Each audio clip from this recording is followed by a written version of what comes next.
Hello guys, this is कोमल। जैसे कि हम सब देख रहे हैं कि हमने जावा के अंदर लूप का कॉन्सेप्ट कंप्लीट कर लिया है, जहाँ पे हमने while loop, do while loop और फॉर लूप किया था। तो अभी लूप के बेसिस पे हम कुछ क्वेश्चंस करेंगे।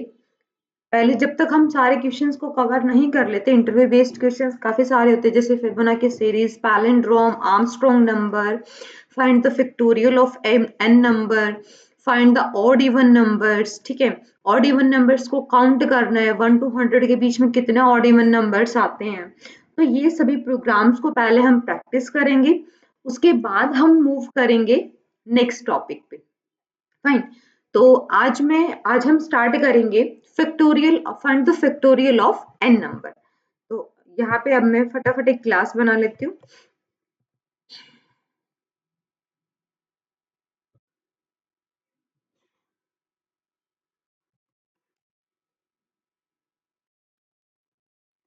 ठीक है, फैक्टोरियल नाम से मैंने एक क्लास बना ली है। अब यहाँ पे हम फैक्टोरियल फाइंड करेंगे एन नंबर्स का।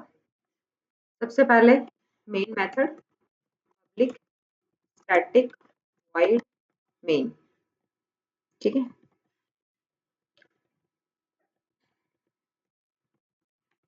String args.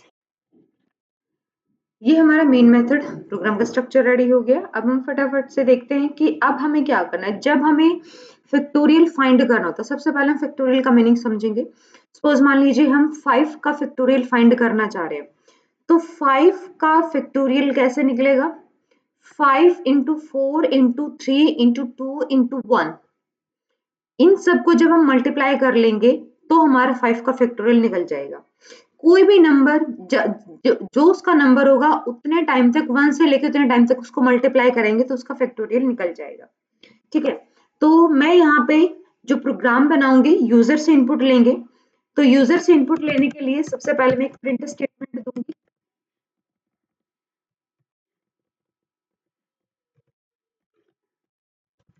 Enter any number.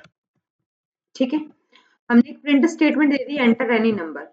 अब यूजर से इनपुट लेनी है, तो सभी को पता है कि स्कैनर क्लास का ऑब्जेक्ट बनेगा scanner. obj is equal to new scanner system dot in means system से इनपुट ले रहे हैं हम। ठीक है, इन मीन्स इनपुट।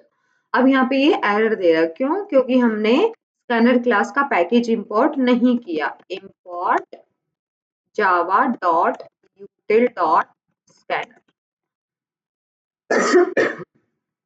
एरर हमारी रिमूव हो गई है। ठीक है, अब मैं यहाँ पे इंट एन नाम का एक वेरिएबल डिक्लेयर करूंगी, जिसके अंदर मैं ऑब्जेक्ट के थ्रू जो वैल्यू आएगी उसको एन वेरिएबल के अंदर स्टोर करा दूंगी। obj dot next int. अगर हम यूजर से इंटीजर टाइप के वैल्यू ले रहे हैं तो हमें नेक्स्ट इंट मेथड का यूज करना होता है।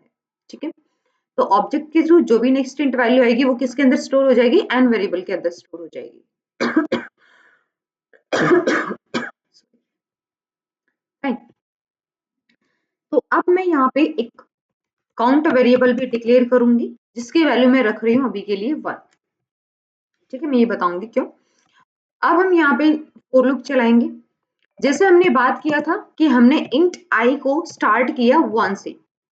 I is less than equal n and I plus plus। I की वैल्यू स्टार्ट कहां से हो रही है? 1 से। कहां तक जाएगी? जहां तक जो भी यूजर इनपुट डालेगा। सपोज यूजर ने इनपुट डाल दिया 5, तो I की वैल्यू कहां तक जाएगी? 5 तक जाएगी। यूजर ने एंटर कर दिया 7 वैल्यू, तो 7 तक जाएगी। 8 वैल्यू तो 8 तक जाएगी। 10 वैल्यू तो 10 तक जाएगी।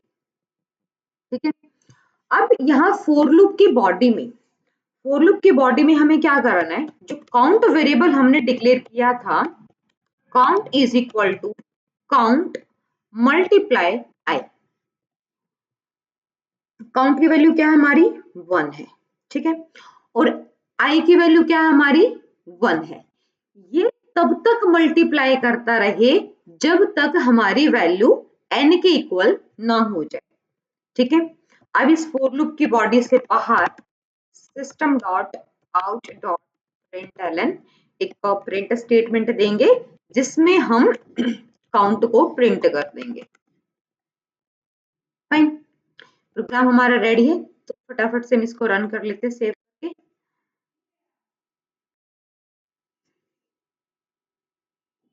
अभी ये पूछ रहा है enter any number, suppose I want to enter 3, तो 3 का फैक्टोरियल हो गया 6। फाइन, अगर मैं यहाँ पे एंटर करना चाहूं, दोबारा से मैं रिफ्रेश करती हूँ, I just want to enter number 5, factorial हो गया 120। अगेन इस प्रोग्राम को रन करते हैं, 8 का फैक्टोरियल निकालते हैं 4320। तो ये जो भी कोई भी नंबर, अब हम यूजर से कोई भी नंबर इनपुट ले ले, उसी का फैक्टोरियल जो है निकल के आ जाएगा। 1 से लेके उस नंबर तक के नंबर्स का मल्टीप्लाई होता है हमारा फैक्टोरियल। सो आई होप आपको ये प्रोग्राम अच्छा लगा हो और समझ में आया हो। अगर किसी को कोई प्रॉब्लम हो, कोई डाउट हो, तो आप कमेंट सेक्शन में कमेंट कर सकते हो। Fine, so thank you so much guys, मिलते हैं नेक्स्ट वीडियो में।